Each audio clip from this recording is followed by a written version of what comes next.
Today we're taking a look at the 2016 Nissan Juke SL.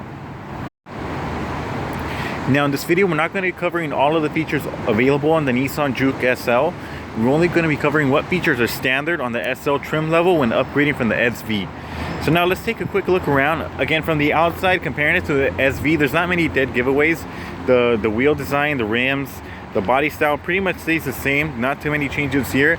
Where you do see the biggest changes is one upgrading from the S to the SV. But now one dead giveaway that you do see here on the SL is, of course, this here is the standard, the around view monitor. Now it is available on the SV trim level, the one below this one. But once you upgrade to the SL trim level, it is standard. Taking a quick look at the body. Now again, this is the same body style that was refreshed for 2015. For 2016, the body remains largely unchanged. It's just a little tweaks inside that you're going to see the difference between the 15 to the 16.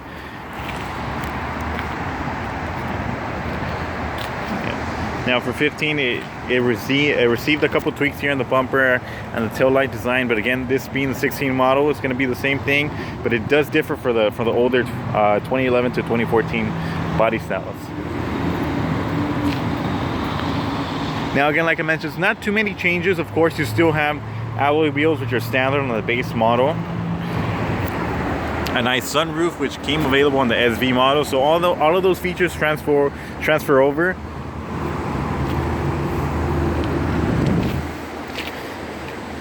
So again, for a more in-depth look at the features, make sure to check out the previous videos from SV and S. But now, where you do see something different in the models is here at the bottom. Although available on the SV, on the SL, fog lights are standard. So of course you do get standard fog lights.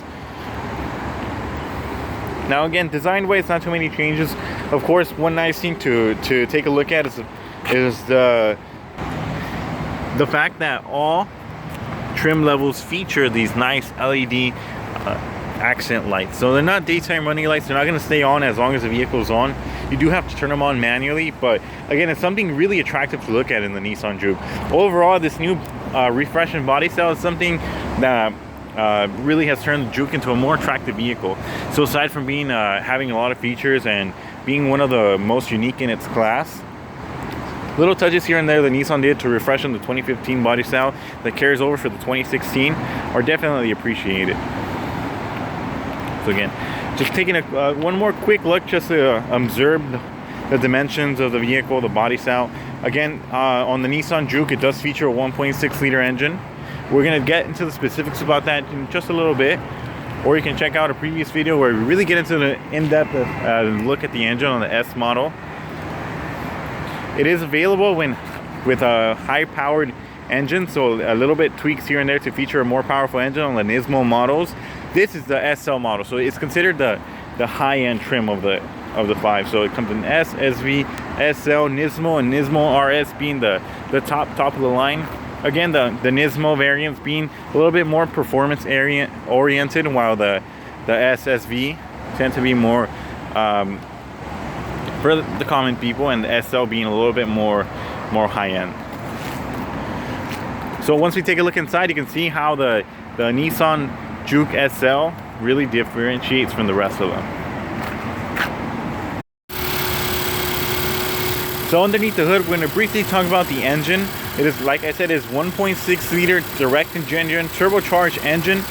So that's good for about 188 horsepower, 177 foot-pounds of torque, which are really going to accelerate this vehicle to 60 pretty quickly. Now, again, one of the advantages of this vehicle is that it really is one of the most powerful vehicles in its segment, a segment that the Nissan Juke created. So, as you can see, a very low maintenance engine, even though it delivers a ton of power for its size. So the power to weight ratio is actually really great. It's going to offer very little maintenance. As you can see, with the vehicle on, it's fairly quiet. Really compact design. Again, it's only a 1.6 liter engine, but being that it's small with turbo, has more than enough power.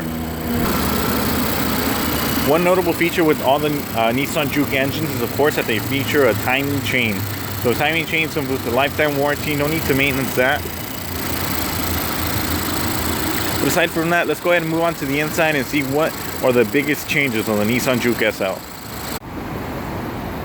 Now, as soon as we open up the door, it's easy to see how design was a big main feature within the Nissan Juke, how Nissan really paid attention to how overall looks of the car.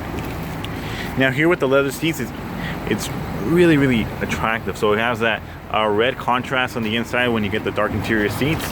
Here on the sides of the vehicle, you do have nice soft touch materials here on the side. High quality materials all around, so the side mirrors and the power windows switches definitely feel like they're not very flimsy. The seat, however, is manual adjusting, so power adjusting seats are not available on the Nissan Juke. But it's easy to see how much of a sport interior and how much of a design it kind of takes from the Nissan Z. So even down to the steering wheel, the whole seating setup. So let's go ahead and take a look inside. Now for 2016, something that changed is that little icon display right there. So I mean, this drive assist display here, so it shows you different information. For 2015 and below, it was a little bit different. Now the layout does look a lot nicer here. It's simpler, yet at the same time better. Now if you compare it to the 2015, you'll see what I'm talking about. So this display here is what goes through kind of a significant change. Now again, the interior is very reminiscent of a Nissan Z, down to the steering wheel. So the steering wheel here that we see in the Nissan Juke and now has transferred to the new body style Nissan Sentra is heavily inspired from the Nissan Z. So the 370Z is actually going to feature a very similar wheel to this, with the whole audio controls and everything. Now missing here is the intelligent cruise control settings. Again, this is the SL model with but cruise control, intelligent cruise control is available here. Now we'll talk about that in a later video once we have one with that.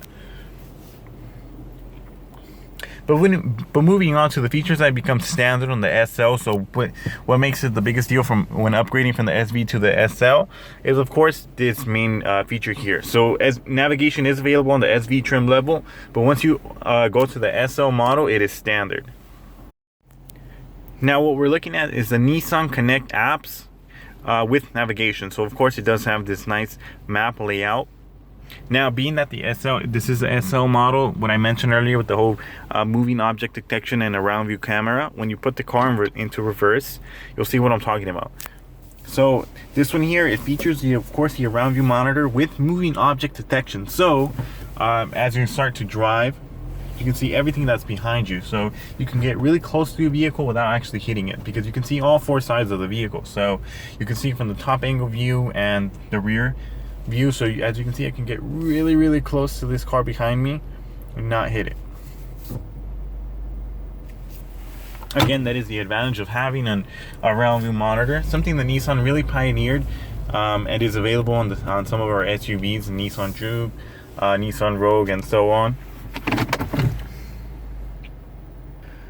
Now, of course, one of the biggest things here, given that is Nissan Connect with navigation, is of course the fact that it has app support. So you can connect your phone over Bluetooth if you have an Android phone, or through USB if you have an iPhone, and use stuff like Pandora, Facebook, iHeart Radio without actually having to take the phone out of your pocket or out of anywhere. Just go ahead, touch the apps button, go to My Apps, click Facebook, and it'll open up so long as your phone is connected. Now moving on, of course, one of the biggest things and biggest changes here is different from the regular radio displays. Of course, that is a touchscreen. So offered on the SV and S models, standard is a backup camera with a nice display, but it is not touchscreen. Once you go into the SL model, you'll see that it's a nice touchscreen display. Gives you really elegant information, really elegant layout for the songs that are playing, and just overall it's really convenient to have with the whole maps layout. Again, it's a 5.8-inch display, so it's more than enough, especially for a vehicle in this class and this size.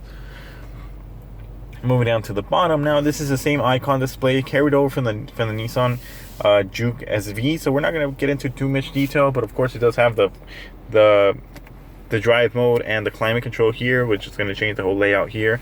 But we'll talk about more of that in a SV video.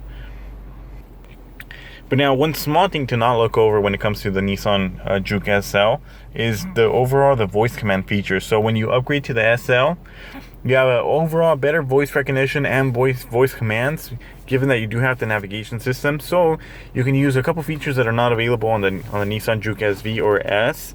And you're able to navigate a street all from voice commands. You can pretty much just tell the vehicle, hey, navigate me to so and so, and the vehicle will navigate you like that in one easy go. Full address, no need to break it down from street, house number, city, nothing like that, just in one go.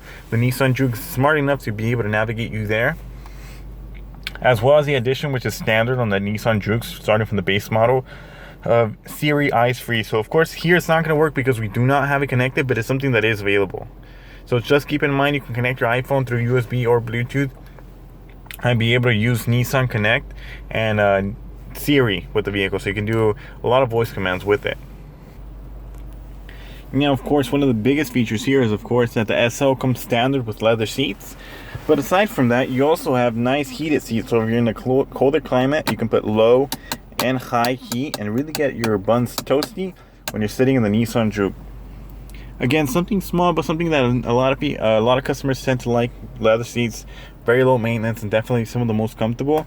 Bolstered pretty good. So again, this being a more sporty crossover, even if you take a turn pretty quickly, it has more than enough space to hold you securely wherever you are. Now, one more small thing to point out is of course the addition of automatic headlights. So this is standard on the SL model. So if you have an SL, you have automatic headlights. They'll turn on and off by themselves. No buttons to push, nothing to worry about. If it's daytime, they'll be off. Nighttime, they'll be on. So again, leave it in auto and the car will do the job for you. No need to worry. Now, one thing that you see there, Rockford Fosgate. So the Nissan Juke has 6 upgraded speakers that, again, it is optional on the SV, standard on the SL. It's a Rockford Fosgate sound system, which is going to give you really deep basses, really nice sound. Again, the 6 speakers that are upgraded with amplifier. So again, speaking of the Rockford Fosgate, you can see here in the trunk, that's where you have your big subwoofer here for the really deep bass, nice sound. Take a look at the inside really quick from here. You do have, of course, 60/40 split seats, so you can fold the seats flat and use all the cargo space that you can use here. Again, it being a Juke, there's not going to be a lot of space here. It's more a compact, sporty SUV, but definitely usable. Underneath the vehicle, if you do not have the all-wheel drive, you do have another hidden compartment here. If you do have the all-wheel drive, this of course is eliminated. But again, more than enough space here in the back. We're going to take a look at the rear seats to see how much space there is, but definitely something that's comfortable for 5 adults. Now again, something to keep in mind, the Rockford Fosgate is going to give you some of the best sounding sound system in its class here on the Nissan Juke. Again, upgraded 6 speakers overall, definitely a great sound. Now as soon as we open up the back, you see it's a little bit more on the compact side. Of course, you still have leather seats here. But again, me being 6 foot with the driver's seat to about my height, it is a little bit more on the compact side. I still have a lot of headroom, even with the addition of a sunroof here. I still have a lot of headroom. Of course, nice power side mirrors or power windows here. And overall, the design of that black and red contrast travels here to the back too. But again, it's definitely a comfortable place to be at. As you can see, it definitely have more than enough headroom here. Granted, it's not the biggest SUV. It is, of course, a more sporty SUV, but it more than does the job. Very comfortable here in the back. This has been your in-depth look at the feature-packed Nissan Juke SL.